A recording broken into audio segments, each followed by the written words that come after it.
বান্ধবী বারবার বলছিলাম আমার লাইনে আয়, তুই তো হানিয়া আমিরের থেকেও সুন্দরী। আমার লাইনে ক্যারিয়ার আছে টাকা আর টাকা, আমি মুটকি হয়ে ওয়ার্ল্ড র্যাঙ্কিং এ 6 এ আছি। আমি তো বললাম তখন আমার আবেগ কাজ করছে, বিবেক কাজ করে নাই। যদি বিবেক কাজ করতো তাইলে কি আমি এই বাবা ব্যবসায়ীকে বিয়ে করে আমি কট খাইয়া? আপার না হয় আবেগ কাজ করছে, বিবেক কাজ করে নাই। কিন্তু তুই কুত্তা মারা চেহারা লইয়া কেমনে কি করলি? আর কতবার কমু, ছোট মরিচের ঝাল বেশি, আমার শরীরে কারেন্ট বেশি, আমার দিয়ে টিউব লাইট, গাড়ির হেডলাইট, বাথরুমের লাইট সব জ্বালাইতে পারবেন। ভাবতেছেন আমার ক্যারিয়ার শেষ? আমি জেলখানাতেও ব্যাটারি চার্জের ব্যবস্থা করবো, কারণ আমি একটা 12 ভাতারি।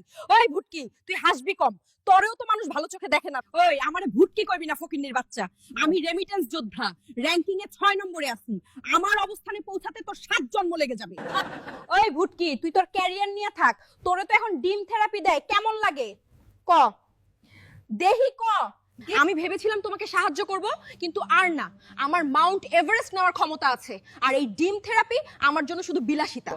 ভিডিওটা ভালো লাগলে সবাই লাইক, কমেন্ট, শেয়ার করে তোমার বন্ধুদের মেনশন করে দাও। আর পার্ট 2 কে কে চাও কমেন্টে জানাও।